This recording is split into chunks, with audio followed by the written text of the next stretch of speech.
Shalom. Kita belajar kembali kitab Yosua kita seri yang ke-11 ya. Kata kunci kitab Yosua apa? Kepemilikan. Kepemilikan dari sebagian tanah Kanaan. Ayo kita baca ya ayat kuncinya. Yosua 1 ayatnya yang ke-8. 2, 3. Janganlah engkau lupa memperkatakan kitab Taurat ini, tetapi renungkanlah itu siang dan malam, supaya engkau bertindak hati-hati sesuai dengan segala yang tertulis di dalamnya. Sebab dengan demikian perjalananmu akan berhasil dan engkau akan beruntung. Nah, kalau bagian Yosua kita sudah sampai di sini ya. Penaklukan tanah Kanaan, kunjungan khusus malaikat di pasal yang ke-5, lalu operasi militer wilayah tengah, ini sekarang hari ini ya, di pasal 6 sampai pasal 8, lalu wilayah selatan dan wilayah utara. Kita sudah menyelesaikan Yosua pasal 6 yang separuh, dan sekarang bagian yang kedua. Saya mulai dengan mengingat kembali ya, kemungkinan ketika mereka mengelilingi tembok Yeriko itu, startnya subuh ya, marching band, bukan marching band ya, marching itu artinya berbaris ya, orang-orang yang berbaris panjang itu pagi-pagi mulai keluar dari perkemahan mereka. Pasukan yang di depan, pasukan bersenjata, ada kemungkinan bawa banner ya, panji-panji, suku-suku. Lalu di belakangnya ada 7 imam dengan trompetnya, dengan nafirinya, dengan sangkakalanya. Lalu rombongan yang ketiga ada kemungkinan 4 imam yang memikul tabut perjanjian Allah yang ditutup rapat. Lalu ada pasukan penutup itu. Sambil mengingat kembali ya, ini gambar kota Yeriko pada waktu ditaklukkan oleh Yosua, Tel El Sultan namanya ya, kurang lebih 8-9 hektar. Kalau diputari, perkiraannya rombongan itu, marching itu sekitar 30 menit. Nafiri ditiup terus menerus. Jadi saudara bisa membayangkan ya, nafiri ditiup dalam pawai terus menerus, sementara peserta yang lain harus diam. Saya dulu mau main trompet. Kadang-kadang kalau main trompet itu, waktu niup capek berhenti saudara. Nafasnya nggak kuat, serius. Nafas kalau main nafiri, main trompet itu harus punya nafas yang kuat. Saya membayangkan marchingnya 30 menit. Kayak kita puji-pujian ya. Nah, sesudah pawai keliling penduduk Yeriko, yang tentara Yeriko yang di atas menara itu mengira perang pasti dimulai. Ingat ya, trompet dibunyikan, nafiri seperti ini ya, dari tanduk domba itu ketika dibunyikan itu pasti pertanda persiapan mulai perang. Tapi mereka tertipu, ternyata orang Israel balik lagi ke perkemahannya. Oke, kita baca ayat yang ke-12. 2, 3. Keesokan harinya Yosua bangun pagi-pagi, lalu para imam mengangkat tabut Tuhan. Maka berjalanlah juga ke-7 orang imam yang membawa ke-7 sangkakala tanduk domba itu di depan tabut Tuhan. Sambil berjalan mereka meniup sangkakala, sedang orang-orang bersenjata berjalan di depan mereka, dan barisan penutup mengikuti tabut Tuhan. Sementara sangkakala ditiup terus-menerus. Demikianlah pada hari kedua mereka mengelilingi kota itu sekali saja, lalu pulang ke tempat perkemahan, dan begitulah dilakukan mereka 6 hari lamanya. Nah, ayat 8-21 itu membicarakan urutan bagaimana mereka menaklukkan ya. Prosedur yang sama harus diikuti, harus ditaati orang Israel selama 6 hari. Nah pikirkan ya, tidak ada dalam peperangan menaklukkan sebuah benteng, fortress, lalu ditaklukkan dengan cara dikelilingi saja. Ini strategi aneh ya. Allah untuk siapa? Ya menguji Yosua, pemimpin jenderalnya. Menguji siapa? Menguji bangsa Israel. Tapi yang paling luar biasa saya pikirkan seperti ini. Kalau saya pasti saya tanya ya, saya orang yang suka detail. Kenapa kita harus berputar 7 kali, 7 hari? Tapi Yosua nggak tanya. Dia beriman dan teguh dan patuh. Ingat, prosedur ini dirancang oleh Tuhan untuk menguji orang Israel taat enggak. Ini strategi perang yang begitu aneh sekali. Nggak mudah. Kalau saudara peserta pawai mengelilingi tembok Yeriko ya, berangkat. Ingat ya, urutannya sama, jamnya sama. Ya, yang bawa sangkakala nafiri harus bunyi, dibunyikan terus. Peserta pawai diam saja, nggak boleh ngomong. Sementara tembok yang mereka kelilingi, pertama kali pasti ngeliat ya, pasti mengejek. Pikirkan, sekarang tentara Yeriko ada di atas, ngintip. Orang yang sama, itu orang yang kemarin kan muter yang pertama, urutannya nggak berubah. Hari pertama mungkin diem dan kepo tentara Filistin yang di tembok itu. Hari kedua, hari ketiga sudah terbiasa. Tahu, sapal, nanti selesai muter setengah jam pasti pulang mereka. Hari keempat sampai hari keenam mereka mentertawakan, mengejek. Pasti itu, ingat ya, mereka orang kafir. Nggak usah orang kafir, kita orang Kristen saja kalau lihatnya seperti itu. Hei, woi, diteriaki ya. Kamu pikir bunyikan nafiri, tembok bisa runtuh, kamu bisa masuk, woi, disuruh diam. Mungkin mereka mengejek juga, kan bunyi nafirinya ada nada-nadanya kan, mungkin diikuti dengan paduan suara mereka. Saya tidak membayangkan makian keluar, kata-kata kotor keluar, dan bayangkan sebagai peserta pawai menerima perintah yang sama setiap hari 7 hari, kepatuhannya diuji sama Tuhan. Nah tantangannya cuma sekarang satu, bosan. Gak ada jalan lagi tah, gini lagi, iya gini lagi. Nah ini sebentar ya, sorry kesenggol. Ini cara Tuhan sering berurusan sama kita ya. Kewajiban yang membosankan. Apa itu? Kayak sekarang. Doa malam. Tidak ada lagi caranya ya, cuman doa malam ya. Tidak ada lagi ya, cuman hari kebaktian minggu ya. Kan bosenin kan? Kewajiban baca Alkitab kita, berdoa, membosankan. Saya baru saja pagi ini ya saudara ya. Saya kalau pagi kan dengar, dulu baca RBC, renungan harian itu pagi dibaca.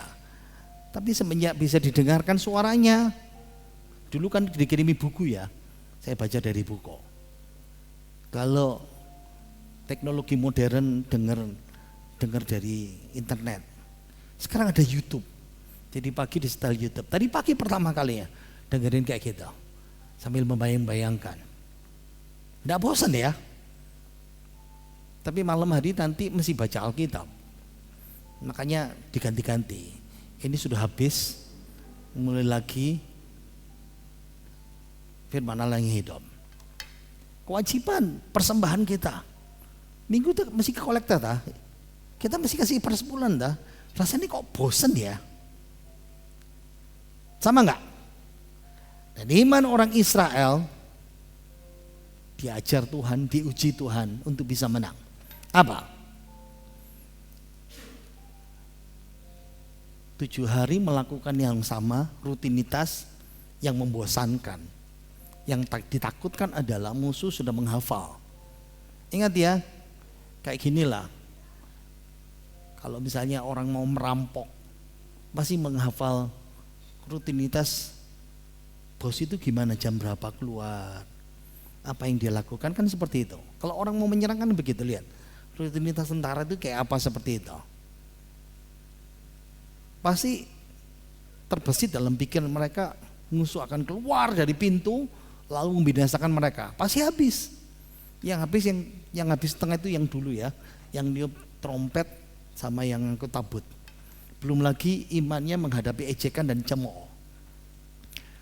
Tidak pernah sebelumnya dan jarang sesudah peristiwa sejarah ini termometer iman mereka tinggi sekali. Makanya tembok Yeriko itu diluntuhkan dengan cerita yang, dengan kisah yang luar biasa. Sekarang baca ayat 15 dan selanjutnya. 2, 3. Tetapi pada hari yang ke-7 mereka bangun pagi-pagi ketika fajar menyingsing dan mengelilingi kota 7 kali dengan cara yang sama. Hanya pada hari itu mereka mengelilingi kota itu 7 kali. Lalu pada ke-7 kalinya ketika para imam meniup sangkakala, berkatalah Yosua kepada bangsa itu, bersoraklah sebab Tuhan telah menyerahkan kota ini kepadamu. Dan kota ini dengan segala isinya akan dikhususkan bagi Tuhan untuk dimusnahkan. Hanya Rahab perempuan sundal itu akan tetap hidup. Ia dengan semua orang yang bersama-sama dengan dia dalam rumah itu, karena ia telah menyembunyikan orang suruhan yang kita suruh. Tetapi kamu ini jagalah dirimu terhadap barang-barang yang dikhususkan untuk dimusnahkan, supaya jangan kamu mengambil sesuatu dari barang-barang yang dikhususkan itu. Setelah mengkhususkan dan dengan demikian membawa kemusnahan atas perkemahan orang Israel dan mencelakakannya. Segala emas dan perak serta barang-barang tembaga dan besi adalah kudus bagi Tuhan. Semuanya itu akan dimasukkan ke dalam perbendaharaan Tuhan. Lalu bersoraklah bangsa itu, sedang sangkakala ditiup.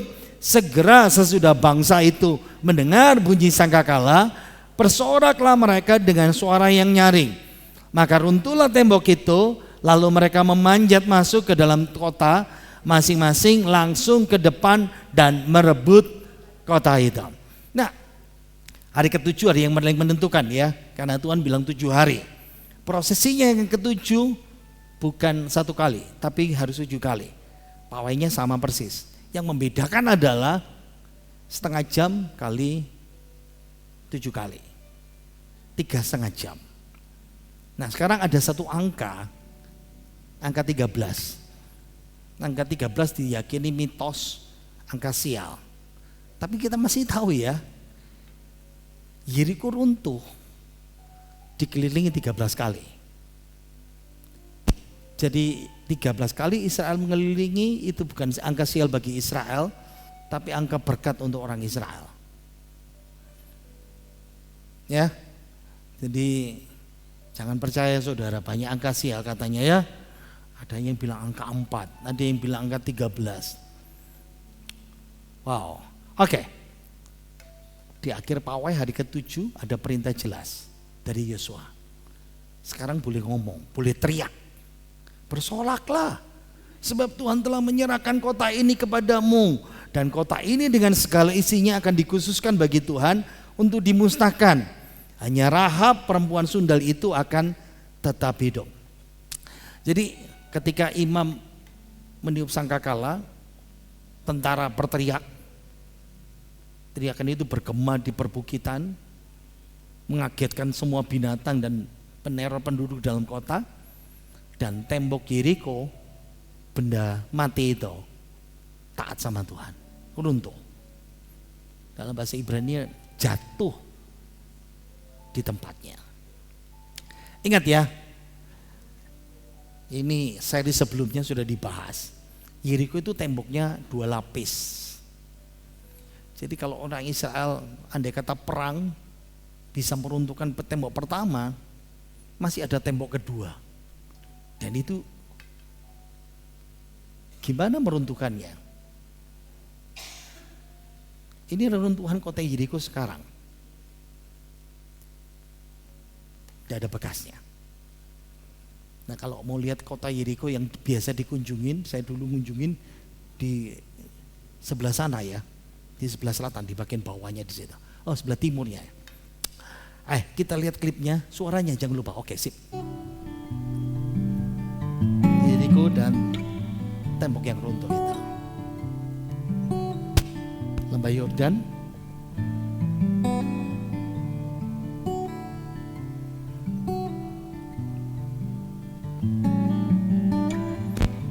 Lihat kota Yeriko ya. Nah ini kota Yeriko yang diruntuhkan sama si Yosua. Tel El Sultan namanya ya. Shalom, shalom from ancient Jericho, where the walls came tumbling down.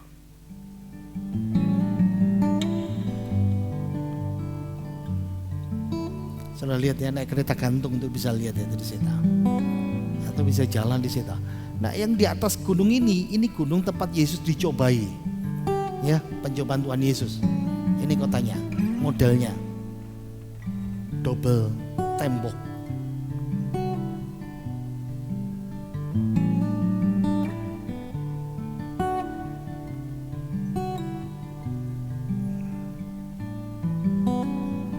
Tel itu tempat yang agak tinggi ya.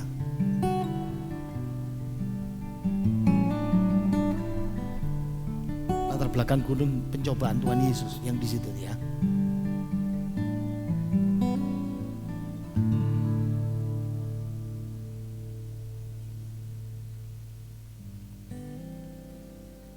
Oke. Nah, sekarang saya bawa saudara dalam arkeologi ya.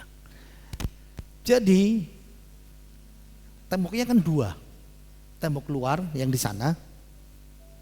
Oh, di sini kebalik.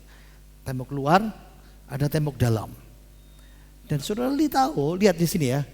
Ini yang B itu tembok batu bata. Kota yang kedua di lereng barat, tembok dalam. Ini tembok luar. Runtuhnya ke sini. Jadi ketika diselidiki tembok batu kedua, dicari reruntuhannya, ternyata keluar. Dan ingat ya, perang ketika tembok kota diruntuhkan, biasanya runtuh ke dalam, tidak mungkin runtuh ke luar. Ini menarik sekali ya. Ini makanya catatan arkeologi. Tembok DD yang tadi toh jatuh brosot keluar.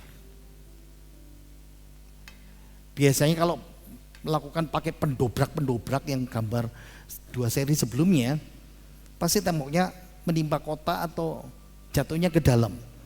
Nah ingat ya, Tuhan yang menyebabkan gempa itu,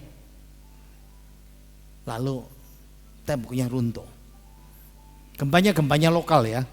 Kenapa? Karena di sekitar kota itu. Anugerah Tuhan tidak membiarkan bagian Rahab, rumah Rahab dari tembok itu runtuh. Wow, ini yang penemuan arkeologi yang luar biasa. Saya tunjukkan dulu ya. Jadi penggalian dari arkeolog Jerman 1907, John Garstang, lalu Kathleen Kenyon, ya lihat yang pertama kali penggalian ekskavasi dari orang Jerman. Hamparan pendek tembok kota bagian bawah tidak jatuh adalah gundukan yang ditumpuk di sekitar Yeriko untuk perlindungan.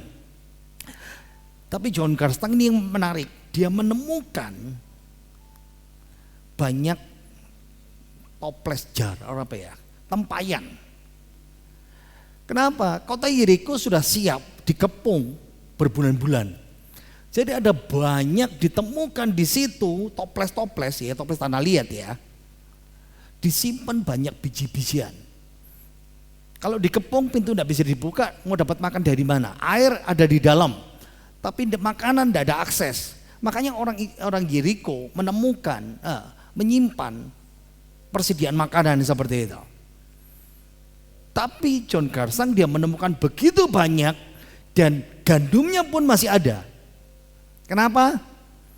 Karena pakembangannya cuma 7 hari. Nah, kalau Kathleen Kenyon menyimpulkan Yeriko dibenteng kuat dan menemukan sisa tembok yang runtuh, tapi tidak menganggap ini periode Yosua tapi periode sebelumnya. Biasa selalu ada opposite ya. Ini operasi militer di wilayah tengah melalui march pawai lalu ditaklukkan. Jadi kalau mau tahu ini John Garsang itu dia menemukan tembikar-tembikar itu, jar itu tadi itu ya. Gas karena bentuk polanya geometris merah hitam. Setiap seperti itu. Nah itu persis sekitar abad ke-15 sebelum Masehi.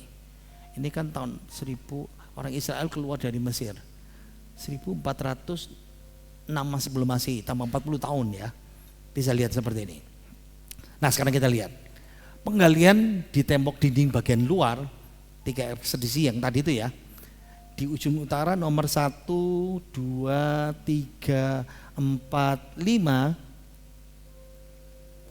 Ini dinding batu merah itu menunjukkan bahwa ternyata temboknya nggak runtuh.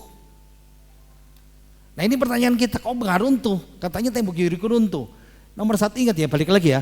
Jadi nomor 1, 2, 3, 4, 5 ini tidak runtuh. Dan kita tahu ini rumahnya ya Rahab itu di sini. Wow. Nah tapi untuk yang di kelompok di sini muter sini tidak ada yang tersisa. Semuanya runtuh. Tembok Yeriko itu. Makanya Yosua berkata sama 2 mata-mata itu, cepat selamatkan si Rahab. Begitu tembok runtuh. Nomor 1 tugas mereka seperti itu. Tapi tembok yang lain runtuh dan runtuhnya keluar. Yang kita pelajari itu seperti itu. Lihat ya. Nah, sisa-sisa tembok kota yang runtuh sebenarnya ditemukan dalam 3 tempat ya. Nomor 11, nomor 12 dan nomor 8. Ketemu semuanya yang seperti itu. Nah, ini Wood, Dr. Wood. Dia menunjukkan, nah ini batu bata lumpur yang runtuh dari tembok kota yang menahan. Dia sementara kaki kirinya dia injak di sana ya. Nah ini bagian luar ya. Tembok menahan di bagian parit John Kenyon itu di situ. Jadi saya memikirkan seperti ini ya. Alkitab ternyata dibuktikan oleh arkeologi yang luar biasa seperti itu. Nah, ketika John Garsang dia menggali kota-kota itu, nah ini memang rumahnya itu padat seperti gambar yang tadi itu ya. Makanya gambar tadi itu bisa di model, dilihat nggak ngarang karena didapat dari ekspedisi arkeologi. Nah kalau mau lihat guci-gucinya, toples-toplesnya yang tadi itu ya, ada di situ semuanya. Dan ada banyak, masih ada biji-biji ditemukan. Kenapa? Setelah runtuh, Yosua akan suruh bakar. Nah, ini foto lama ya. Begitu banyak, setiap rumah mereka mempersiapkan makanan-makanan yang seperti itu. Wow. Jadi sejumlah biji-bijian yang bisa tersentuh ini memberikan kesaksian. Tuh Alkitab betul kalau begitu. Orang Yeriko sudah siap-siap. Kota ini dibentengi dengan kuat, 2 lapis, pasokan makanan, minuman yang berlimpah. Mereka mau siap, mau perang sampai setahun 2 tahun, kita sudah siap. Makanya ketika orang Israel ketika nyebrang, Tuhan gak kasih mana. Karena di seberang sungai Yeriko itu banyak ladang. Ladangnya sudah panen, tapi orang Yeriko tidak mau panen. Karena orang Israel sudah datang, mereka sudah siapin semuanya di sana itu. Jadi biji-bijian yang ditemukan di reruntuhan Yeriko masih penuh. Itu nolong kita. Karena cuma 7 hari Tuhan hancurkan. Jadi penduduknya nggak sempat makan. Wow, itu luar biasa ya. Ayo kita baca ayat 21. Mereka menumpas dengan mata pedang segala sesuatu yang di dalam kota itu, baik laki-laki maupun perempuan, baik tua maupun muda, sampai kepada lembu, domba, dan keledai. Nah, orang Israel memanjat puing tembok-tembok itu, lalu menemukan orang Yeriko tidak bisa melawan karena teror, lalu dihancurkan semuanya, manusia sama hewan, semuanya kecuali satu, itu rumahnya Rahab yang ada tali merah kirmisi di situ. Lalu kelompok hak asasi manusia menuding ini pembantaian massal. Oke, jawabannya apa? Bukan Israel, Allah yang menyuruh. Jadi kalau mau tanya, tanggung jawabnya Allah sendiri seperti itu. Nah kalau ditanya, kenapa lo melakukan itu? Karena dosa orang Kanaan dibiarin Tuhan sampai menumpuk 400 tahun. Nah di ayat 17 kelihatan ya, kota Yeriko dan segala isinya dipersembahkan pakai kata herem. Herem untuk Tuhan. Nah NASB menerjemahkan akan berada di bawah larangan. Ini permainan kata ya, ayat 21. Kata kerja jadi kata benda, herem. Mereka wayaha harimin, wayaha harimu, itu dari kata haram, mempersembahkan kota ini, membaktikan kota ini kepada Tuhan. Makanya kenapa kita disebut kebaktian, mempersembahkan seluruhnya untuk Tuhan, membaktikan. Artinya semua kota ini semuanya harus dihancurkan, tapi emas dan semuanya dipersembahkan kepada Tuhan. Karena kata kerja haram harus dicermakan hancur total. Kenapa? Lihat ya, kata herem berbakti, dikhususkan untuk ditumpas, dikhususkan untuk dimusnahkan. Nah ini banyak orang bertanya, lu kan sayang, ini kota kaya raya, metropolitan, hartanya banyak, ternaknya banyak, emas peraknya banyak. Kan sayang ya, kenapa dimusnahkan? Nanti kan lebih baik disembayangi dalam nama Yesus, lalu disucikan, lalu dibagi rata, kan jadi berkat. Ini jawabannya. Ini kota yang pertama kali yang ditaklukkan di tanah Kanaan, di seberang. Makanya Tuhan katakan yang pertama kali harus dimusnahkan semuanya. Kenapa? Jadi buah sulung. Yang pertama semuanya dikhususkan untuk Tuhan. Sama seperti kita ya. Kita dapat berkat, orang Israel dapat panen pertama, sebagian dipersembahkan, diayun-ayunkan di hadapan Tuhan. Percaya, kalau saya persembahkan buah sulung ini, saya dapat berkat lagi yang berlimpah di masa depan. Makanya penaklukan Yeriko itu menandakan bahwa Israel akan menerima dengan iman. Buah sulung Yeriko dipersembahkan untuk Tuhan, sisanya boleh diambil. Nah itu pahami ya. Nah sekarang kita paham sekarang. Jadi kalau kita sekarang kebaktian, ibadah minggu, doa malam, bosan nih? Enggak. Karena Tuhan akan memberkati kita sepanjang minggu kita. Nah itu. Datang kebaktian minggu. Tuhan enggak minta 1 hari penuh loh ya.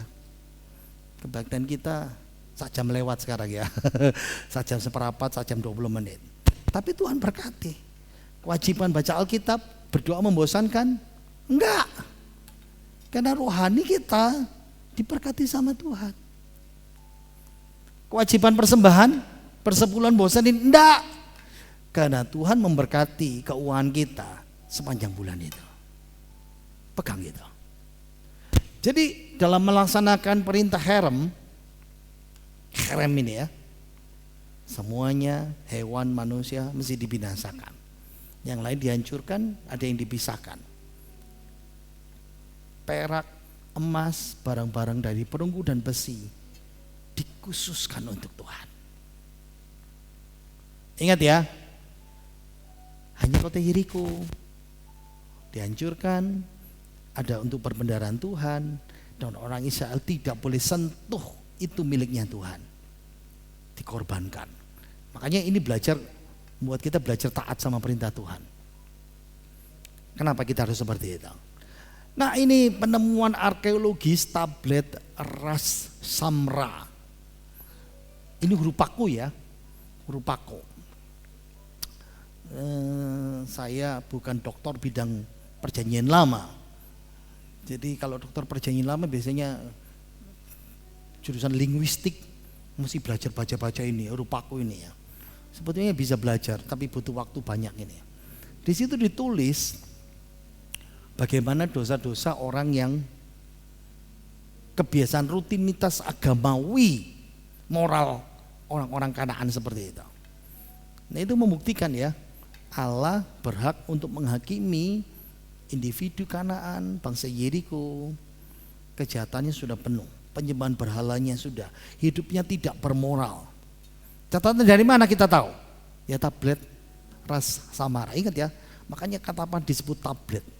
Dari lempung yang dipipihkan, lalu diukir, ditulis, lalu dibakar, kayak genteng itu loh ya.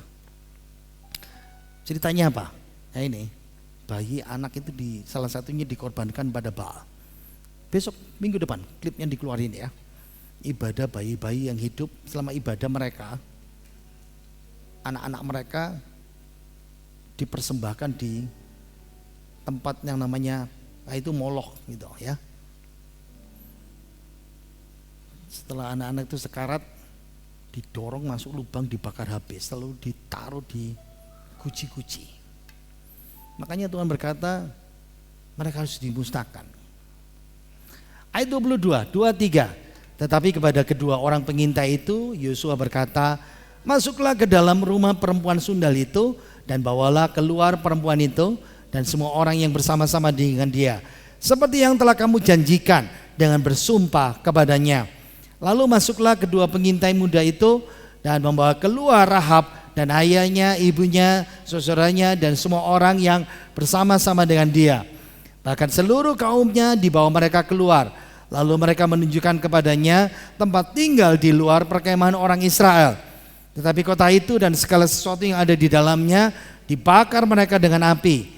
Hanya emas dan perak, barang-barang tembaga dan besi ditaruh mereka di dalam perbendaharaan rumah Tuhan. Demikianlah Rahab perempuan sundal itu dan keluarganya dan semua orang yang bersama-sama dengan dia dibiarkan hidup oleh Yosua. Maka diamlah perempuan itu di tengah-tengah orang Israel sampai sekarang, karena ia telah menyembunyikan orang suruhan yang disuruh Yosua mengintai Yeriko. Pada waktu itu bersumpahlah Yosua katanya, terkutuklah di hadapan Tuhan orang yang bangkit untuk membangun kembali kota Yeriko ini dengan membayar nyawanya anaknya yang sulung. Ia akan meletakkan dasar kota itu dan dengannya membayarkan nyawa anaknya yang bungsu, ia akan memasang pintu gerbangnya. Dan Tuhan menyertai Yosua dan terdengarlah kabar tentang dia di seluruh negeri itu. Nah, sekarang sekualnya ya. Setelah peristiwa besar ini ada 3 peristiwa yang dilakukan secara cepat. Rahab diselamatkan, dibakar, dijarah, lalu ada kutukan kota itu. Nah, kotanya saya cerita bahas dulu ya. Meskipun akhirnya Yeriko dihuni, tapi bukan yang telnya, tapi di bawahnya di sana. Tapi situs tel ini, benteng ini, kota yang berbenteng ini tidak pernah dibangun.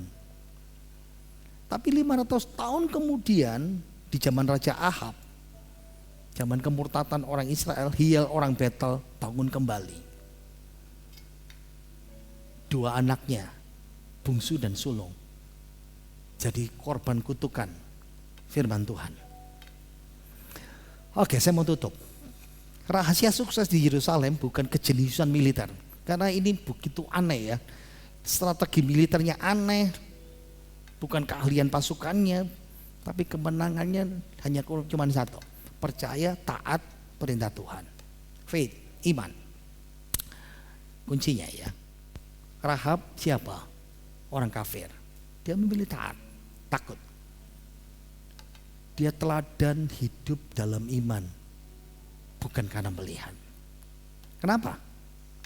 Rahab tidak lihat. Dia di dalam rumah ditutup. Percaya, apapun yang terjadi, aku selamat di sini. Saya tidak bisa bayangkan ya, Rahab kan disebut ya, Rahab ayah ibunya, saudaranya, keluarganya, saudaranya, kaumnya. Dia lihat semuanya itu selamat. Tapi mereka tinggal di rumah, tidak tahu apa yang sedang terjadi. Klangking, dibakar runtuh semuanya. Percaya Tuhan pasti membebaskan. Oke, kunci pelajarannya. Rahab mengungkapkan sama kita ya, rencana akhir dari Allah, bangsa-bangsa diselamatkan. Seluruh keluarganya diselamatkan, dan ini kesetiaan Allah. Abraham dikasih janji, olehmu kaum di muka bumi akan mendapat berkat. Ingat ya, itu loh, a blessing to all nation. Rahab diselamatkan. Orang kafir, penyembah berhala, masih buka praktek rumah pelacuran. Dia bekerja aktif, masih jadi pelacur. Tapi di masa itu Tuhan menyelamatkan kita. Oke, penerapan buat kita semuanya yang terakhir. Ketaatan sama Tuhan itu gampang-gampang sulit ya. Kita tahu sih, ya Tuhan aku ngerti. Tapi yang sulit itu mempraktekkan. Percaya tapi sulit praktek. Tidak berani melangkah untuk ambil dan taat sama Tuhan. Kita lebih takut sama kenyataan. Lah wong keadaan ini kayak gini daripada takut sama Tuhan. Ada satu kisah, ada satu pelatihan orang Arab ketika melatih kuda Arab, dilatih di gurun Timur Tengah. Kuda itu harus belajar taat, mematuhi pelatihnya, mentaati tuannya. Kuda itu akan lulus kalau dia sudah taat sepenuh perintah tuannya. Ujian terakhir itu berkali-kali dilakukan. Beberapa hari kuda tidak dikasih minum. Masih bisa nurut enggak? Hari terakhir di puncak-puncaknya haus, dibawa ke tempat yang banyak air. Kuda mau minum, pelatihnya meniup peluit, prit, kudanya balik. Sudah tidak minum berapa hari masih mau kembali dan taat. Dan itulah saat dimana kuda itu lulus dalam ketaatan. Pelatihnya tidak mungkin ya biarkan dia kasih mati kehausan. Stop. Apa yang kita dapat? Tuhan kita, Tuhan Yesus. Dia tahu apa yang kita butuhkan. Amin. Dia pasti sediakan, amin. Tapi cuma satu, bisa nggak kita taat?